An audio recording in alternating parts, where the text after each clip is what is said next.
जी नमस्कार दोस्तों data entry operator का बहुत सारे कैंडिडेट ऐसे हैं जिसका ज्वाइनिंग नहीं हो पा रहा यानी जिसका मतलब होता है कि बहुत सारे कैंडिडेट का ज्वाइनिंग रुक चुका है। बहुत सारे कैंडिडेट ऐसे हैं जो टेंशन में अभी जी रहे हैं कि हमारी सर रैंक जो है हमें 3200 पर है, किसी का 4000 पर है, किसी का 2700 पर है, तो किसी का 1500 पर है, लेकिन किसी का भी ज्वाइनिंग नहीं हो पा रहा है। हम इस वीडियो के माध्यम से संपूर्ण जानकारी देने वाले हैं। आप कितने रैंक पर है और किस कारण से आपकी ज्वाइनिंग नहीं हो पा रही है, सारी वीडियो को अंत तक बने रहेगा। सारी चीज हम यहाँ पर साझा करवा देंगे। तो चलते हैं, शुरू करते हैं।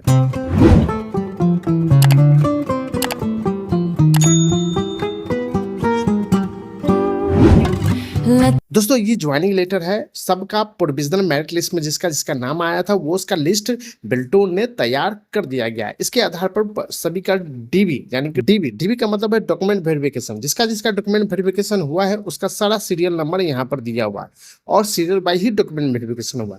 लेकिन सारा चीज तो हो चुका, डॉक्यूमेंट वेरिफिकेशन भी हो चुका है, केवाईसी हो चुका है, लेकिन अभी तक ज्वाइनिंग नहीं हो पा रहा। तो यहाँ पर हम बताते हैं कि अध्याचना के विरुद्ध ही सभी की ज्वाइनिंग होगी, लेकिन आपका अध्याचना अगर किसी विभाग में अगर 100 गो आता है तो 100 गो डाटा किस तरह से लिया जाएगा यहाँ पर हम बताते हैं।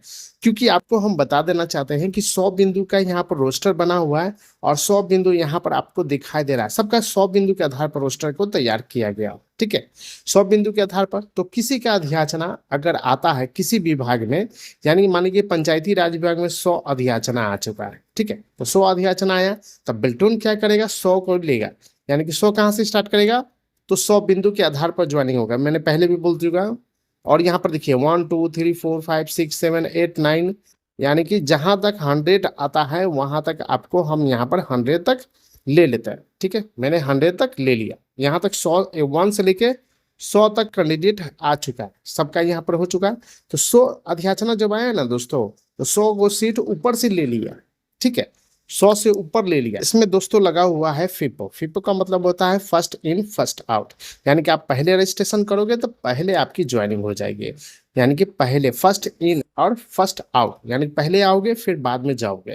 तो इसका मतलब ये होता है फिपो। फिपो को कंप्यूटर में बाइनरी ट्री के माध्यम से जो कंप्यूटर में पढ़ाई जाती है वो फिपो, इसी में फिपो लगा हुआ है।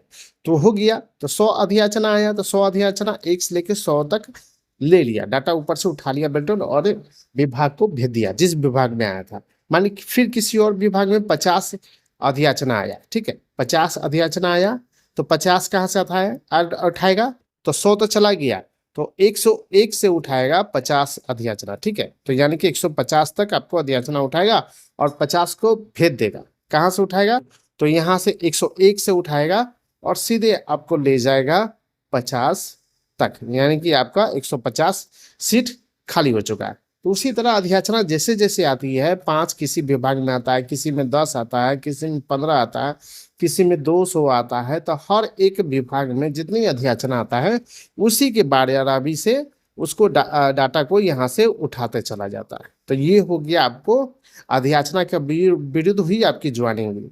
अगर आप किसी भी रैंक पर आपका नाम है तो समझ लीजिए कि कोई भी विभाग से आपका अध्याचना नहीं आया है, मतलब कि मोटा बल में आता है। जैसे मोटा बल जैसे 200 300 400 500 किसी विभाग में नहीं आता क्योंकि ऑलरेडी पहले से फुल हो चुका है, ठीक है। तो थोड़ा थोड़ा जो भी है अध्याचना आ रहा है सबका ज्वाइनिंग लेके वहां से भेज दिया जा रहा है, ठीक है। अगर आपको लगता है कि अध्याचना मेरे विभाग में या मेरे जिला में पंचायती राज विभाग में है तो उसको भिजवाने की बिल्टोन को कोशिश किया जाए, जिससे बिल्टोन क्या करेगी, अध्याचना को फिर से वो विभाग में भेज दिया जाएगा, ठीक है। तो ये काम होता है। अगर आप लोग मेहनत करते हैं तो आपकी ज्वाइनिंग हो चुका है। बहुत सारे कैंडिडेट का ऐसे हैं जिसका ज्वाइनिंग रुक चुका, किस कारण से रुक चुका है, तो मैं अभी बता देता हूं कि बहुत सारे रिजल्ट नहीं आ पाया स्टेनोग्राफर का, प्रोग्रामर का और डाटा एंट्री और ऑपरेटर का जो है ज्वाइनिंग रुक चुका है। ज्वाइनिंग रुकने का कारण ये है कि आपको आचार संहिता लग गया, कोई भी काम आपका नहीं हो पाएगा, ठीक है। ईआरपी में नाम ऐड हो या फिर इनवॉइस जनरेट हो या वगैरह वगैरह कोई भी काम हो वो नहीं हो पाएगा। और जब तक रिजल्ट आपका जब तक घोषित नहीं किया जाएगा, जब तक आपका इलेक्शन नहीं होगा तब तक किसी का ज्वाइनिंग अब नहीं हो पाएगा, ठीक है। ज्वाइनिंग रुक चुका है और रिजल्ट भी आपका रुक चुका है, जो रिजल्ट अभी आपको नहीं शो करेगा। तो रिजल्ट और ज्वाइनिंग दोनों रुक चुका है, ये आपका इलेक्शन के बाद होगा, ठीक है, तो ये जानकारी हम आपको वीडियो के माध्यम से दे दिए। बहुत सारे कैंडिडेट ऐसे हैं जिसका ईआरपी में नाम नहीं जुड़ पाया है, तो इस वीडियो के डिस्क्रिप्शन बॉक्स में उसका लिंक दे दिया हूं, जो ईआरपी के माध्यम से अभी दीपावली का ऑफर चल रहा है। अगर आप चाहते हैं कि मेरा ईआरपी में नाम ऐड नहीं हो, तो ऑफलाइन के माध्यम से आप उसको पेमेंट को उठाने का तरीका भी मैं बता दिया, और जिसका ईआरपी में नाम ऐड भी हो गया उसका भी तरीका मैंने वीडियो बना के बहुत सारा रख दिया हूँ, तो वहां से भी जाके आप वहां से सैलरी है वहां से आप उठा सकते हैं। तो इस वीडियो के माध्यम से जानकारी दे दिए हैं। बहुत सारे कैंडिडेट टेलीग्राम के लिंक में नहीं जुड़ पाए हैं, तो नीचे के डिस्क्रिप्शन बॉक्स में दे दिया हूँ लिंक, वहां से टेलीग्राम में जुड़ के सारी अवगत कहानी आप ले सकते हैं। तो नेक्स्ट वीडियो में दोस्तों मिलते हैं, तब तक के लिए बहुत बहुत धन्यवाद।